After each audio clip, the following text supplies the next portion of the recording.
Hello, everyone, and welcome to Clinical Trials Digital Week, brought to you by the producers of the face-to-face clinical trials events, visiting Philadelphia in October and December and Amsterdam in November of this year.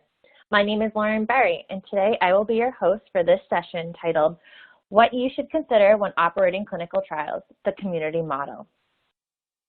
First, I'll cover some quick housekeeping items. If you experience difficulties with audio or advancing slides, please refresh your screen by hitting F5 on your keyboard.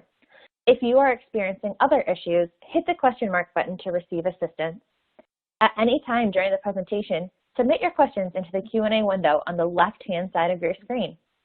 In 24 hours, you will receive a link to watch the recording of this session. You can also download a few featured white papers in the resources list box to the right of your screen. Let's now begin by introducing our speaker today from MRN. Today, we have Stuart Redding, Chief Operating Officer of MRN. Thank you so much for joining us today, Stuart. Now I'll hand it over to you to begin your presentation. Thank you very much for the introduction, and thank you for putting a photo of me up when I actually had my hair cut and not 12 weeks into COVID-19 lockdown, where I'm looking a little considerably different, as I'm sure many of us are right now. Just a quick introduction of myself. As mentioned, my name's Stuart Redding. I'm the COO of MRN. I've been with the organisation for the past 14 years, pretty much to the day, actually. And I'm one of the founding directors of the business. I've been in the clinical trials space for about 25 years, having worked in a variety of CROs and pharma companies prior to MRN, starting off in data management, working through clinical operations, business development proposals, etc. So quite well-rounded in terms of experience in delivering clinical trials. And when we set up MRN to do what we do and what I'll be talking about today, that was very much coming into that with the experience of living the challenges that everybody was facing back then and is still facing today in trying to deliver clinical trials quickly and effectively in a competitive marketplace. So the community-based model, just to put a bit of clarity around that, we've used the phrase community-based model for quite some time. We do home trial support, so we see patients in the home. I think there's a lot of talk now about hybrid trials, decentralized trials, virtual trials, although that's less commonly used, patient-centric trials, remote trials. Everybody's focusing in on the same thing. Everybody's trying to take the same approach on how to push clinical trials out towards the patients, to make them more accessible, to make them run better. But this isn't something new. So I want to talk a little bit about how to do this well, how we've been doing it for the past 14 years, what works, what doesn't work, what results you can see from that. So we'll touch on the key challenges in the industry right now. Then we'll talk a bit about the community model and what that looks like, what should be considered to make it work well, how do we operationalize it, how do we set it up, how do we run it, where technology can help us deliver, and what impact it can have coming out of that. And then we'll go into a bit of a summary and some Q&A. So I know you've got the Q&A options on your screen, so please feel free to fire the questions through and we'll pick those up a little bit later. So current challenges. I think as long as I've been working in the clinical trial environment, patient recruitment has always been difficult. I think there's always been a stigma around patients being treated as guinea pigs, and is there other treatments out there that are more effective, and why would you want to go into the trial? And I think it's different for everybody, and it's different for different disease areas. But it's even more difficult today with patients having a lot more knowledge and being a lot more demanding. I think technology is responsible for that. The internet probably really came along in anger 20 years ago, and it's allowed progressively patients to have more and more access to data about their disease areas, about potential treatment types, about clinical trials that are active in the globally. So they know what they want. They have a higher expectation of what they can get and how they want it. I think we're all living very much a world now where you can order things on Amazon, you get it the next day. You can get pretty much any service delivered to your home. You get online text messaging from your courier companies about when your packages are going to arrive, and everybody starts to expect that more, and they start to expect it into their healthcare as well as their every other day lives. And I think that's why we need to start being able to do things differently to give people the level of customer service that they want. If patients don't want to travel long distances to receive treatment, if they can help it, everybody's busy, it takes time, everybody wants to get on with their life and their work. Certainly people that are, wanting to operate in a more fluid lifestyle, or find it difficult to travel, etc. The convenience of being able to have services come to you becomes more important. And from a science perspective, the volume of trials is going up all the time. The patients are becoming more demanding for them. They don't want to wait around. They want to know what's going on. They want to see improvements. If they don't see improvements, they want to go into the next treatment. The sites are getting pushed to hit targets. There's much more competing studies. Everybody wants to get the product to market. The CROs are fighting to get the studies done. So it's becoming a lot more higher pressure. Patients aren't staying on as well. The retentions aren't as good because patients get bored. Trial fatigue or lack of efficacy, they'll drop off and move on. Putting staffing challenges onto the sites because of the demand of the workload and the demand to get the patients in. The complexity of the technologies. Everybody's using different platforms and different pieces of kit to do all kinds of administrative work around the clinical trials. It gets very complex for the sites to be able to manage everything that they need to do and to remember how to do it. And obviously the regulatory requirements, the bar keeps getting raised and changed as technology takes over. So it's a moving feast. It's a moving feast for them. 85% of clinical trials fail to recruit. 80% of trials are delayed due to recruitment and retention problems. We know that many mainstream trial sites will be overrun with trials, and that's competitive for patients. But trying to get out to new trialists is difficult because then you have that lack of experience, and they need more hand-holding. And many of those trial-naive sites that you may get on board may not ever want to do a trial again. So you put a lot of effort in getting a site up and running that may never recruit. So actually, when you're looking at a community or a decentralized or a hybrid model, what you're trying to do is to say, well, you still need the sites because you still need somebody recruiting patients. But if you had less of them with a wider spread, and you were pushing the volumes of that work into the community, you start to tick off a lot of the boxes that are causing the challenges here for the patients and for the sites. So let's move into what the model looks like and what I'm really talking about here today. Traditional model, everything revolves around the site. So when I was working in the CROs and pharma companies early on in my career, it was very much which sites do we go to? Well, you go to these 10 because they're the ones we always use in the UK for this particular product, but they're already running 6 other protocols. Well, they'll find some patients. Or you go out to a whole new set, but then you're going out and you're doing a set of feasibility. You're choosing sites you don't really know much about. You're taking data that they may be giving you to make decisions about how many patients they can deliver and how quickly they can do that, which is not always accurate, as we know. But everything's revolved around the site. So all of the IMPs put into the site, all of the monitoring structures built around the site. Patients have to go into the site for every single visit, and there's a huge reliance on the site to be pivotal for all of that. And it's not taking the patient into consideration. So when a patient is sitting looking at a number of treatment options, and one of those may be you go away, you take a marketed product, and you come back every 3 months and we'll assess how you're doing on it, and it's proven to be efficacious and effective, and you will do well, then that's quite a simple route to go down. Versus, do you want to go into a clinical trial? You will get a better level of care, but you have to be here every 2 weeks or every month, which is a significant burden on your life in many scenarios. So there's a lack of delivery there. If you go back about 9-10 years ago, when Pfizer ran the first virtual trial model, truly virtual trial model that they were trying to implement, the whole of that was built around an online recruiting and data collection gathering platform. So taking everything and putting it into the internet, allowing patients to find the clinical trial, enroll in the clinical trial, enter all their data in there, get the drugs in the post, potentially go to some local clinics to do some assessments. And that's viable in some scenarios.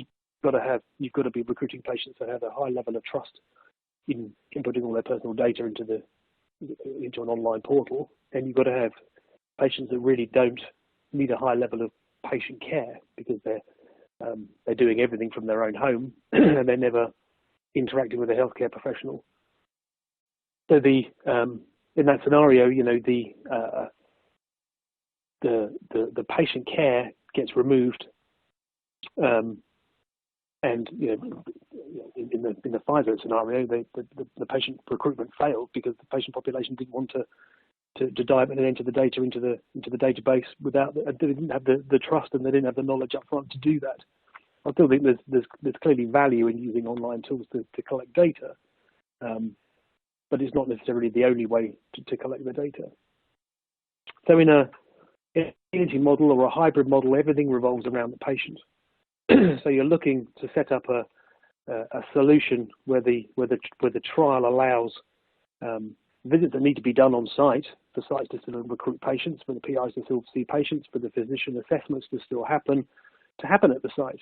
And actually, the visits that don't need to be done on site can be done in the community or in the patient's home or the patient's workplace or at school or wherever else. And in those scenarios, you can move for the visits that get assigned to the home. You can move the IMP to the home using specialist logistics. You have the nurse go to the patient's home to administer the IMP.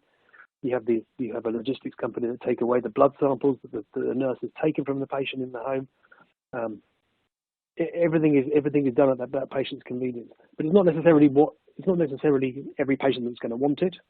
It has to be a choice. So when you look at patient centricity, quite often people will push technology for recording data and concierge services and home care visits. They're all great for patient centricity. Well, they build a package of patient centricity, but they don't. None of them. There's not a one size fits all package for everybody because some patients will like to be seen in the home. Other patients will want to go to the site. Some patients will want to see it at work.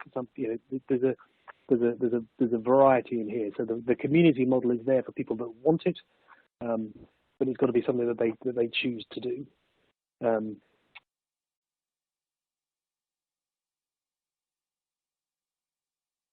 I was going to say something else. I forgot. Went out of my mind. Apologies. So let's look at what you need to consider. So that clearly the study design is absolutely critical to being able to do this. You need to look at what your endpoints need to be and how you're going to measure those, and what needs to be done in the site and what could be done in the home or another location. If you could do 50 to 75% of your visits, protocol-defined visits in the home environment, then you're going to get a significant improvement on your patient recruitment rates and your patient retention rates because you're giving patients effectively what they want. And when you look at it from a site's perspective, going back to my early slide, the sites will only see the patients 50% of the visits. That gives them a lot more bandwidth to bring patients through the clinic. It gives them a better level of staffing through their clinic, and it allows them to recruit patients from much further distance away because the patients don't have to travel as regularly. So if the patient has a 3-hour drive to the site, but only has to do it every 3 months as opposed to every month, that suddenly becomes a more viable option for that patient. So it widens your patient pool considerably. And if you look at your visit structure, what do you need to do at every visit? How long do they really need to be? We see all kinds of weird and wonderful scenarios about what people want to do in the home, but you've got to look at it and say, well, if it's going to be a 6-hour visit, you may be able to do it in the patient's home, but does the patient want that? Are they going to want the nurse in the home for 6 hours? If a lot of that time is observation or waiting for a product to reach room temperature, are there ways around it? How can we work better to give a more user-friendly experience to the patients? You've got to consider the standard of care. I said already, If a patient's sitting there weighing up, I've got a visit every 2 weeks versus a visit every 3 months, they may go down the route of least resistance. So if you can limit the site visits to the standard of care visits to the site that they may have to participate in, then it's a more of a like-for-like comparison that makes the trial more attractive. You got to ask the patient groups what they want. Every patient will have their own opinion, but every patient group may also have a consolidated opinion, just based on the nature of the disease, the age of the patient, their background, etc. People quite often say, what's the ideal patient to use and to put into a home trial support or a community-based model? And I don't think there's a simple answer to that. You could say people that have mobility issues, and that which would include the elderly, but quite often the elderly want to go to site because they don't leave the house for much other reason. People that are working may be more amenable to having visits in the home or in a work environment because they don't have to take the time off, or they don't have to, or they can have the assessments done in the office as well as in their home. Pediatrics, where you've got children having to come out of school as well as parents having to get them to the site. So I think there's a very broad spectrum of varied opinion. And I think there's also varied opinion on whether you would want to be seen in the home, whether for the duration of the visit, as I already mentioned, but also whether it was administration of an IMP or whether it was a simple blood, etc.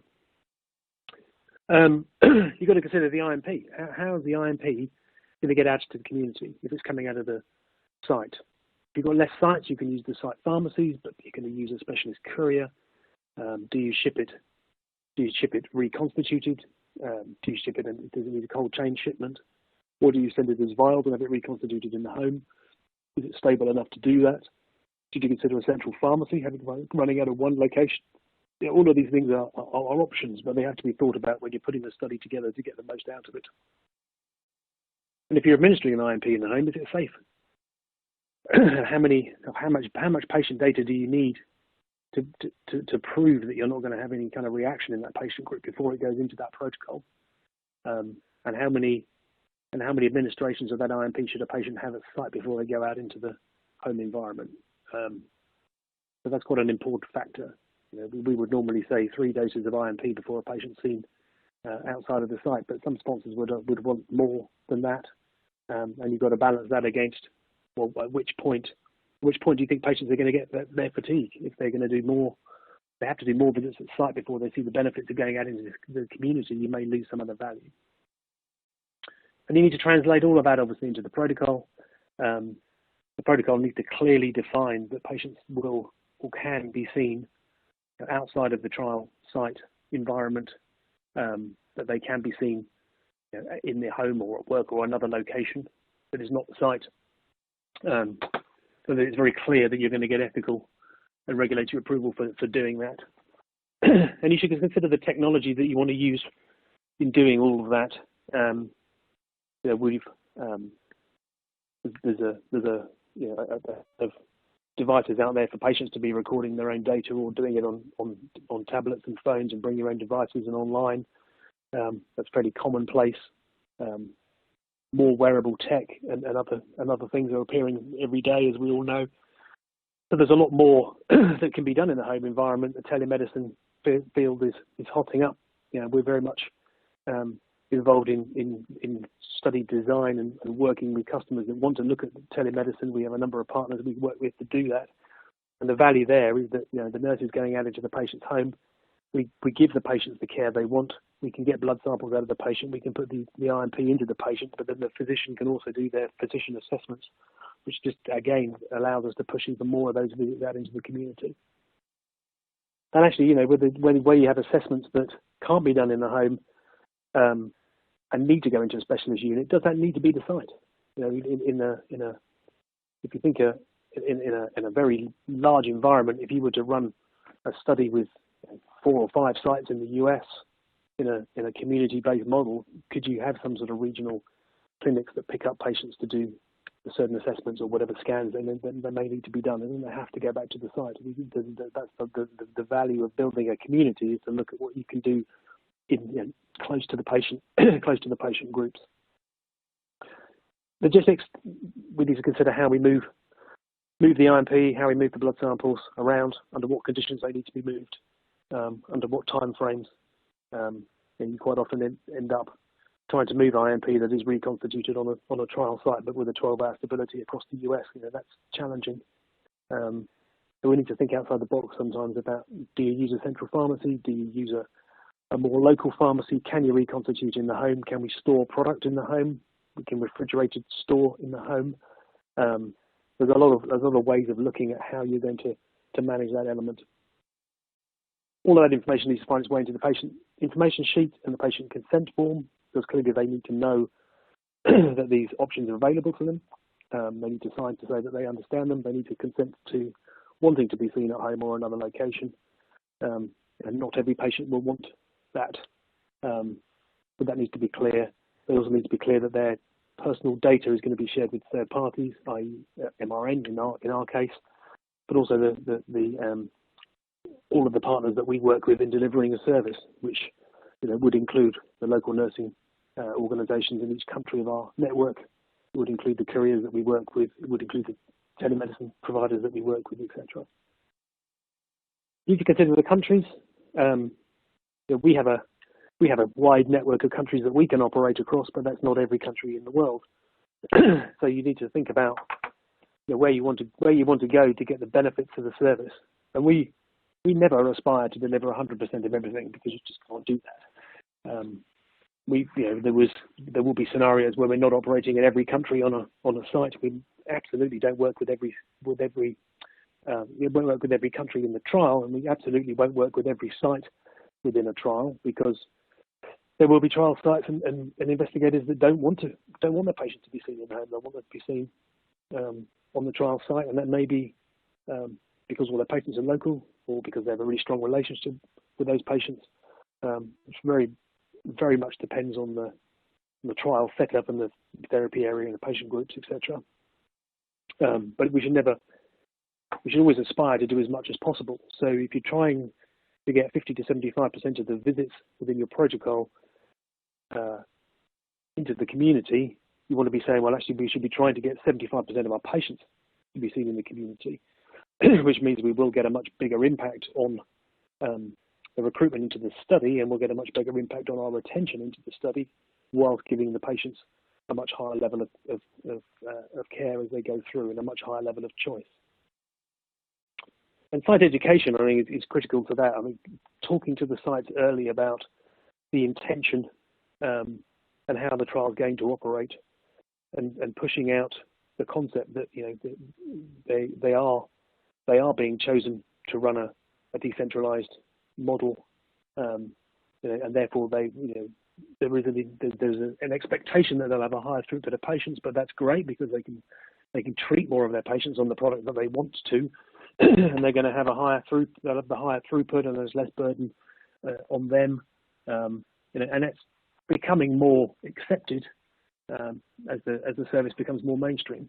When we started doing this in 2006, we were trying to talk to customers around, we can see these patients in the home, and nobody had ever done it, and it was everybody was skeptical about how you can do that. But it's all around these elements that I've just talked through here, about making sure that that the study design is built in the right way to ensure that patients are getting the care that they need, that they're getting enough physician time, whether that's face-to-face or on a telehealth platform, to comply with the oversight and the care that they need based on the severity of their condition, but also making it a manageable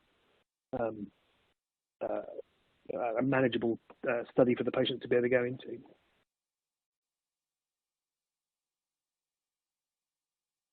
So to touch a little bit on technology, these are some of the things that we utilise in our delivery, and this is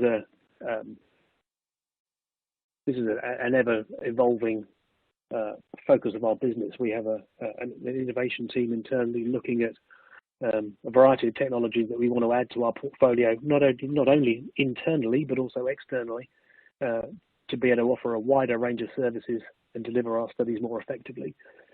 So if you look at the life cycle of a project, from the trial setup on the left to the closeout reporting on the right here, you pick up MRN LMS, which is our learning management system, internal training. All of our internal training for our staff is put on an online portal. We use a number of media, whether that's control documents that need to be read, as you have a regulatory compliance to do so, but also all training materials, voiceover slide decks, videoed material, animation material. It's all there for people to train on, to be signed off on against their particular job role curriculums. At the bottom, we've got MRN Comply, which is our all of our control document set, but that incorporates all of our quality measures. So all of our CAPAs, all of our deviation trend analysis, audit findings, all of those things get put into our e-issue management platform, which sits on the Salesforce platform. They're very much technology driven, allowing issues to be logged and routed through appropriate escalations of RCAs and CAPAs, etc. So very much a robust automated process. Look at partner technology. We're actively looking at eSource technology right now to be able to push tablet technology out with our nurses into the community environment to collect data which can be pushed directly into your EDC platforms.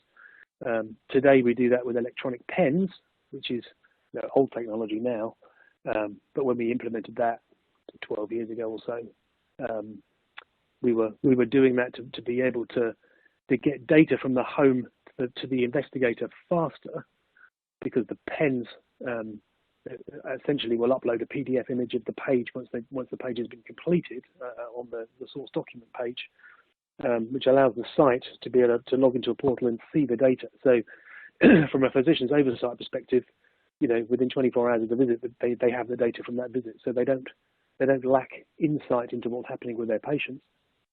The electronic pen still write on the paper page, and those get sent back to the site, which is formed the formal source document, which is a more traditional model, and then that gets keyed into the EDC.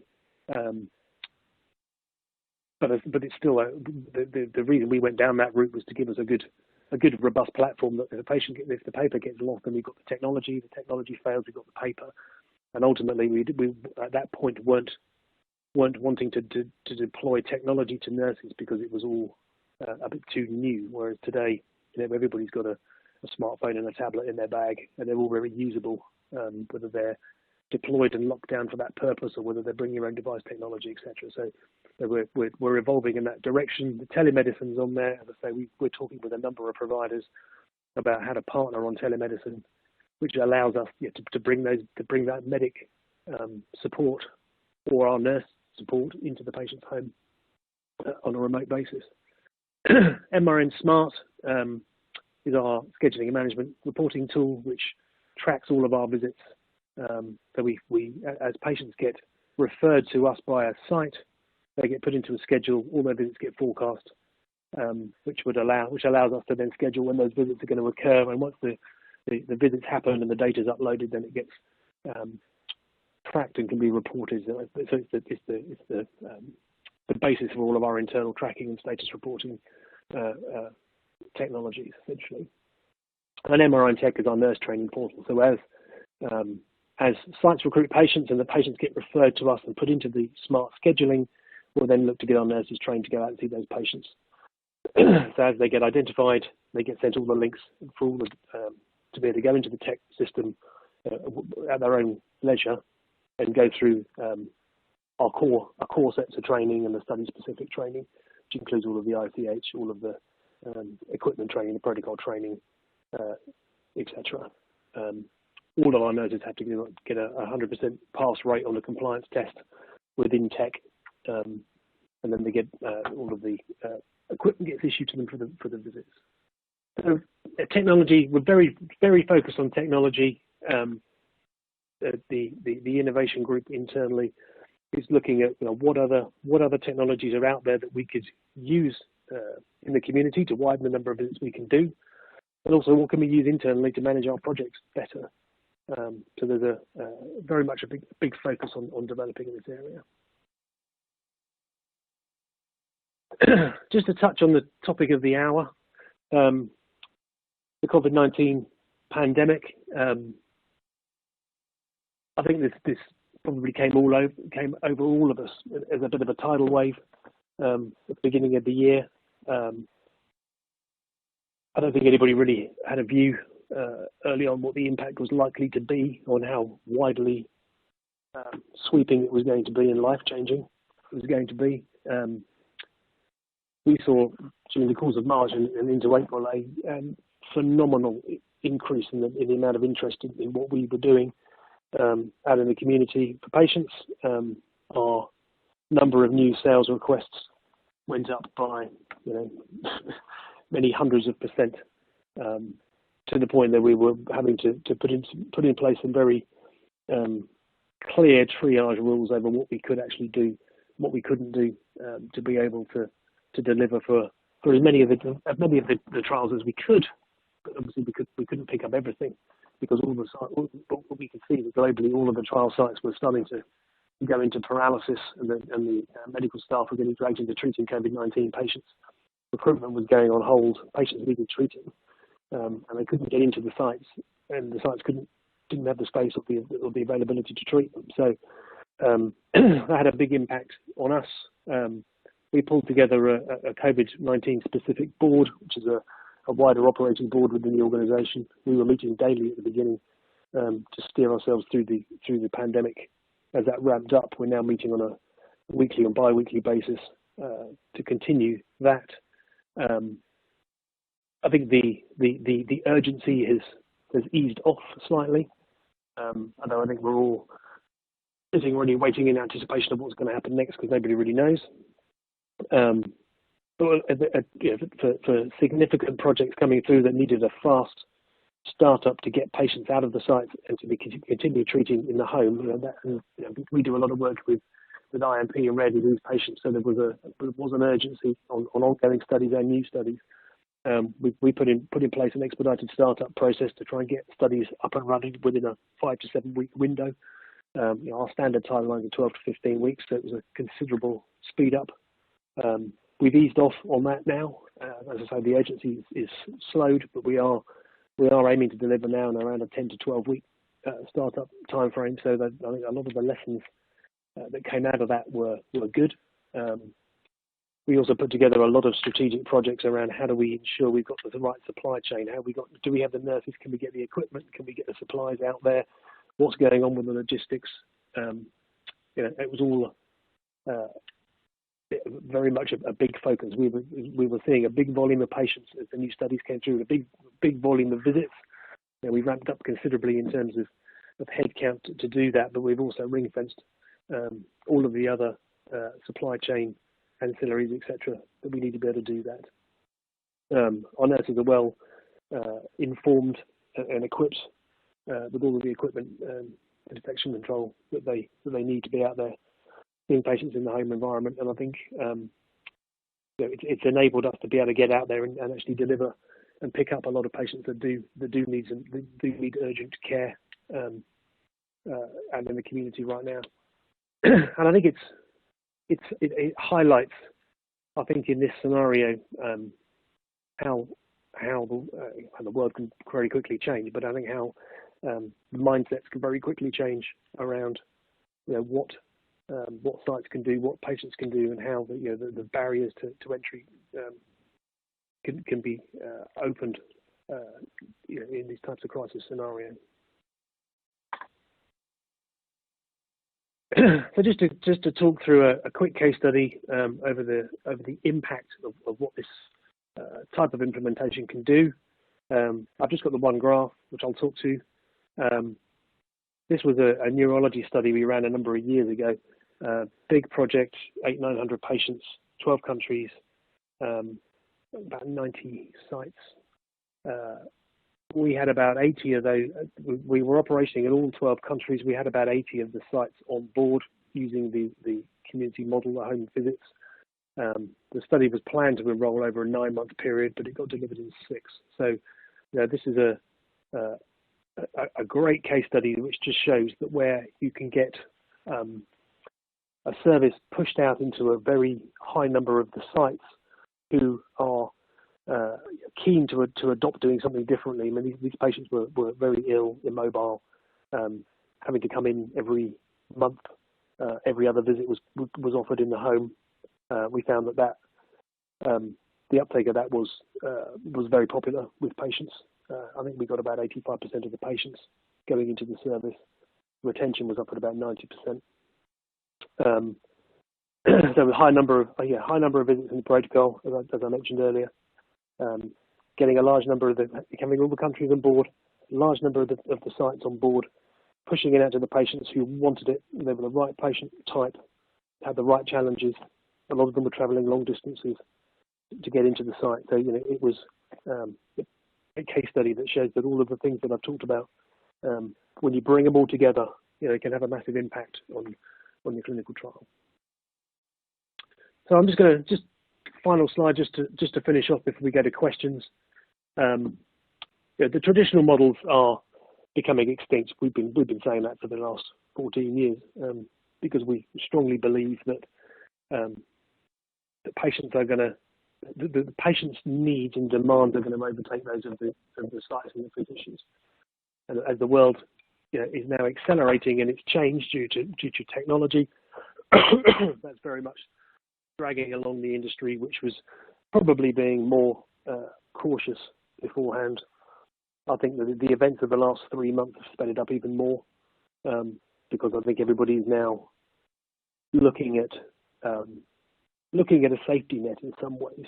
Because if you're running a hybrid model, you can very quickly switch from site visits to home visits if it's all set up and structured. But if you're going to set up to have an insurance policy, you might as well set it up to deliver it and get all the benefits. If you can recruit your study in 6 months and not 9, why wouldn't you do that up front? And if a pandemic hits you halfway through, your patients are still going to get treated. There's a strong message there. You're giving the customer what they want, and when I say customer there, I'm talking about patients, because you're giving them. You're meeting their expectations. You're giving them the choice. You're giving them the convenience. You're giving them the care and the access to the medicines, and then the technology is enabling it to happen. And also from our customers' perspective, obviously the trials are getting done faster, and the products are getting to market faster for the sponsors. I think where the virtual model fails is you've got to have. To be able to go truly virtual, you've got to have people's trust in doing everything online. And I think people need people. I think you need to combine your customer service, your convenience, and your medications with healthcare. I think people in the current lockdown are feeling very isolated, very vulnerable. And people need care. People need people to come to them and say, "How are you feeling? How's it going?"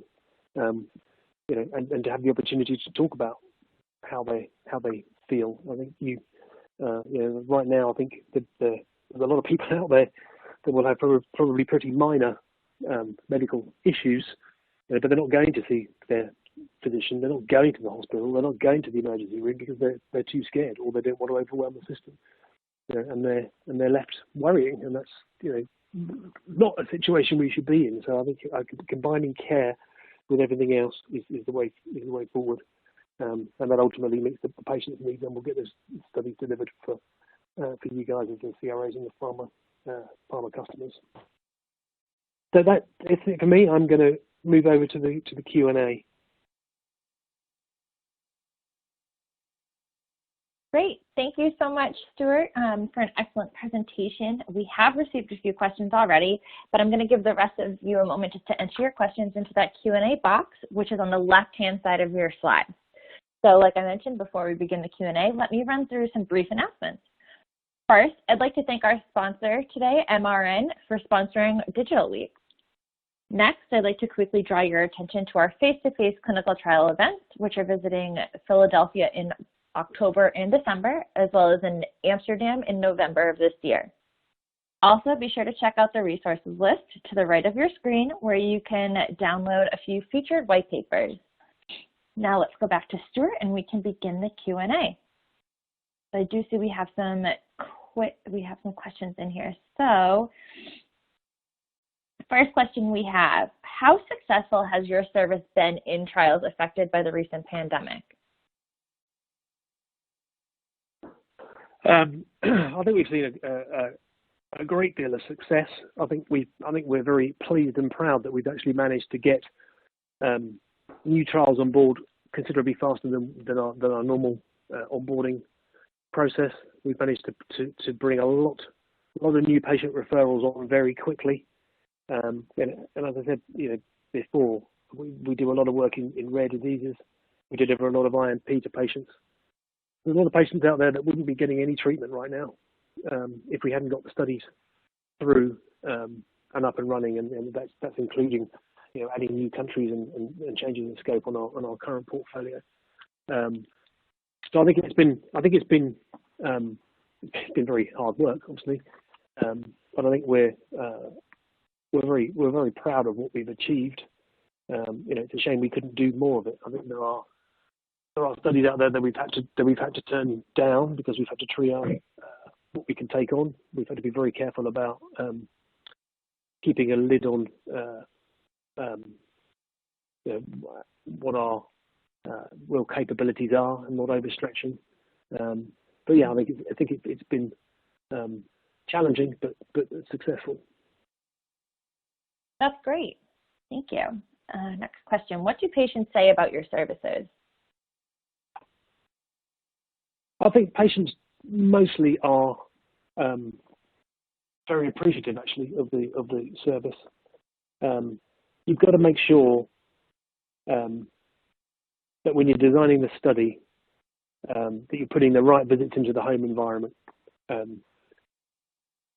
think there is always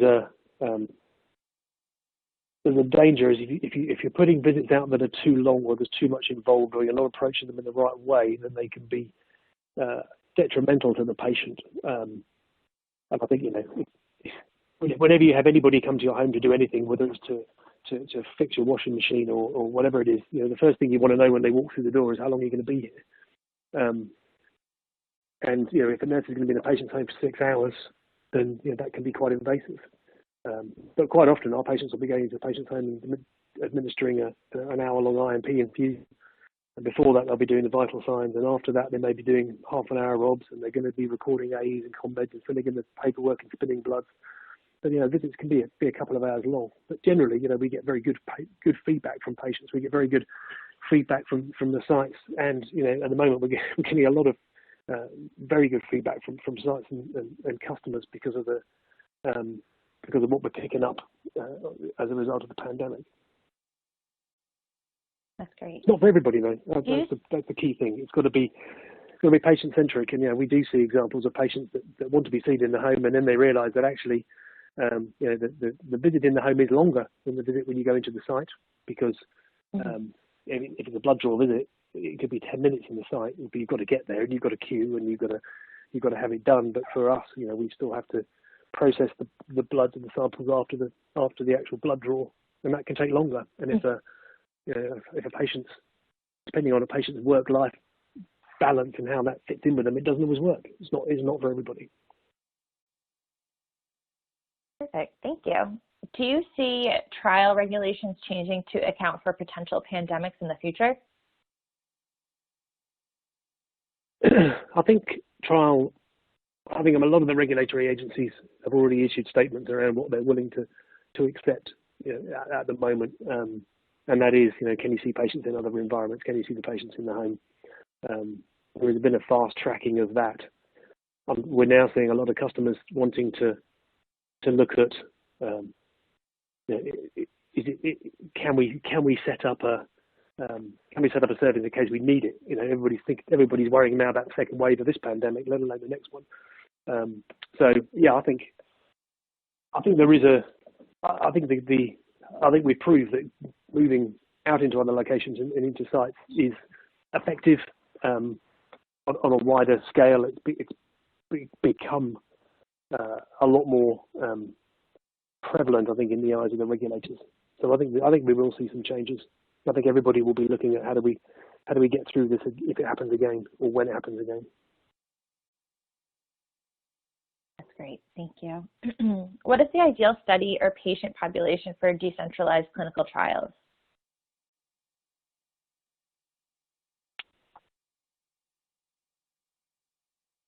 It's a slightly difficult question to answer. From a study perspective, I think you need to be able to get 50 to 75% of the visits out into the community. If you can't do that many visits, you're going to limit the impact. We'll quite often see protocols, and there may be only 1 or 2 visits out of 20 that could be done outside of the site, and you've got to question the value of doing that. It's got to have a significant impact on the patient. And then you've got to consider the patient population and whether they're going to be accepting of that. I think there are patient populations that like going to the site. We're seeing, even today, talking about the pandemic, we've got some studies that are running that we're now saying, well, we could go into the patient's home to do more of the visits, but actually the patients are saying, well, actually the sites are still open now. We prefer to go to the site because we've been locked down for 12 weeks and want to go somewhere, and B, the site is now a very sites that aren't overrun with COVID-19 patients are considered a very clean environment to be in. So there's a slightly different risk balance going on. But yeah, I think generally, if you're making the offering attractive enough, then I think it's of value to any patient population. But, we do a lot of IMP admin work, we do a lot of rare diseases, and we do a lot of pediatrics. So that maybe is the succinct answer. Perfect, thank you. How do you think COVID-19 will change the industry moving forward? I think it's already changing people's thought process around what do we do if this happens again. I think the regulators will have that in mind. I think the use of technology and the use of remote visits for patients, or the ability to move patients from the sites, will be at the forefront of everybody's minds for quite some time. So I think we'll see a big uptake in what we do. And what other similar companies and other types of technologies are doing. It's probably the seismic shift that the industry needed to be able to look at things in a slightly different way. Inevitably, there'll be something else that'll happen, and this will be a good lesson that we've learned, and we should be making sure those lessons are brought back into everything we do moving forward. Perfect. Yes. Thank you. What % of error could you face in a trial using the technology pen? Is there a lag in communication or tracking at any point that can be overcome?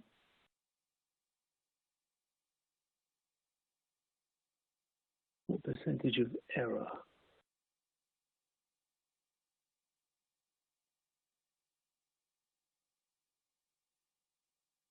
I think the digital pen, I think, is a great piece of technology. It won't sense check data as you enter it in real time, which you would get from an eSource platform. There is a lag, obviously, in the data finding its way from that form that the nurse is completing into the electronic CRF and into the database, which would be overcome using an eSource platform. The data getting to the site, the data is available for the site immediately, but if it's then couriered or secure posted to the site after the visit, there will be a lag of a few days before it gets to the site. So there will be a lag before the data gets keyed into the electronic CRF. So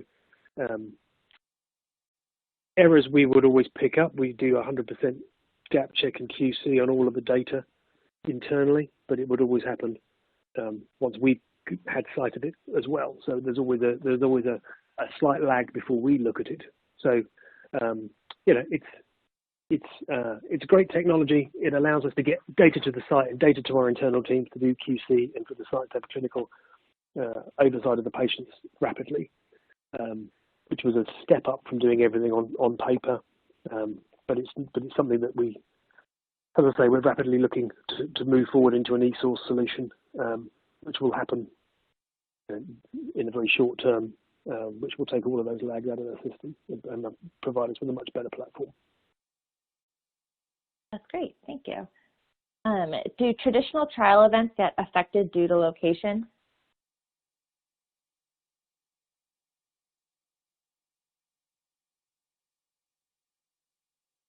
I'm not entirely sure I understand that question.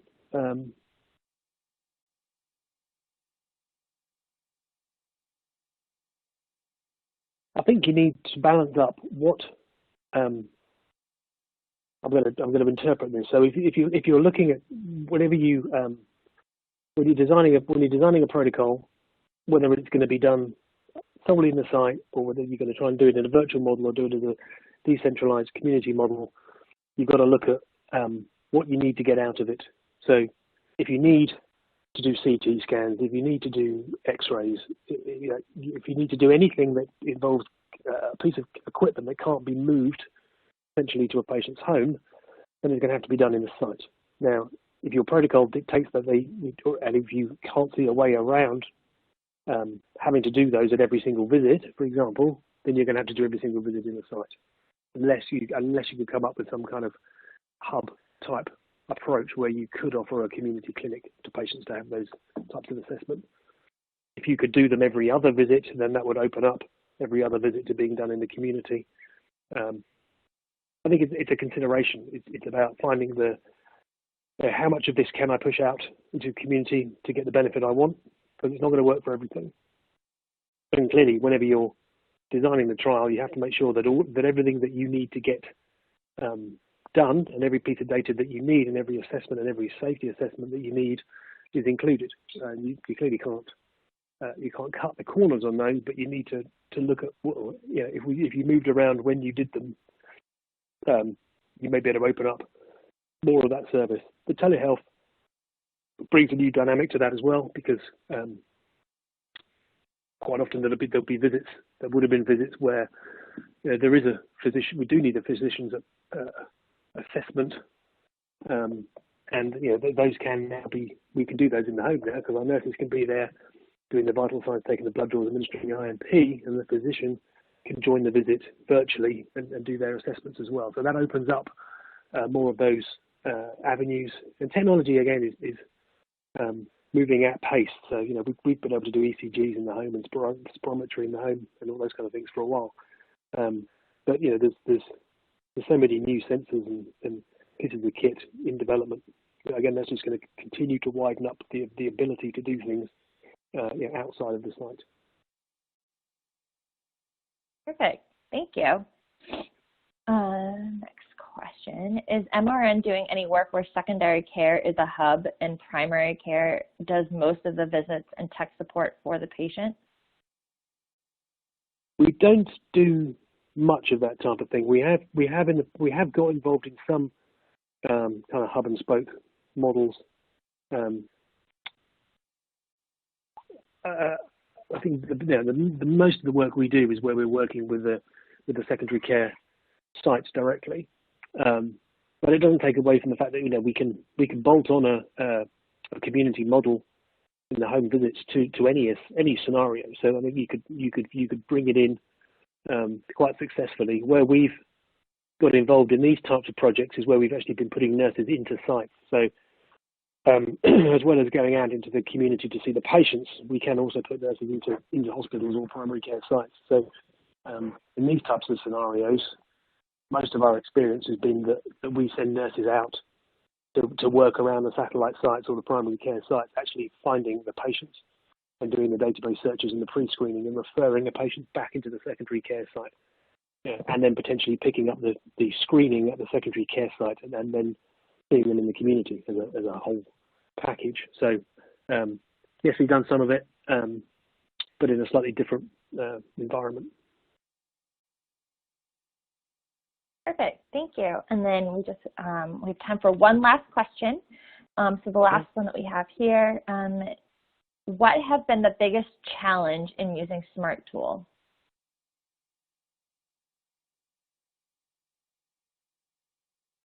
I think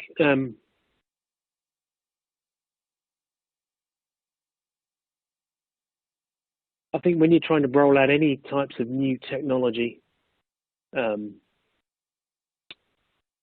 think you've just got to make sure it's got to be rolled out in a planned way. You've got to make sure that it's been thoroughly tested and that it works and that the basics are in place. I think everybody needs to know it's coming. They need to be trained up front. There needs to be suitable help desk support available, and you need to have a roadmap of where you're going. So I think where we're developing internal and nurse-facing, and potentially data collecting packages, is we're moving telemedicine along, and we're looking at changing some of our internal visit management structures. And I've talked about eSource. The challenge there is bringing it all together and rolling it out in a sensible staged format, so that you don't put everything out in one day, so you don't overwhelm everybody with something completely new, and that you're putting it out in the right way, so that you have sort of minimal impact on the next stage, and everybody knows where it's going. You've got the roadmap and the stage training to develop it and add on to it. So I think people's adoption of technology now is much better than it was 10, 15 years ago, because everybody's more used to using it. We all sit here surrounded by a million gadgets. So I think that has kind of gone away, but it's about making sure it's effective and that it works and it's fit for purpose. Perfect. Thank you so much. And so, as I mentioned, that's all the time that we have for questions today. And Stuart, thank you so much for a great session and a great Q&A. Thank you very much. So if anyone submitted a question that wasn't addressed, please keep in mind that the speaker will reach out to you directly. This session was recorded. You'll receive a notification in 24 hours when the on-demand session is available for viewing. Before you log off, please take a moment to complete the feedback form so we can continue to improve your Digital Week experience. On behalf of Informa Connect Life Sciences, have a great day.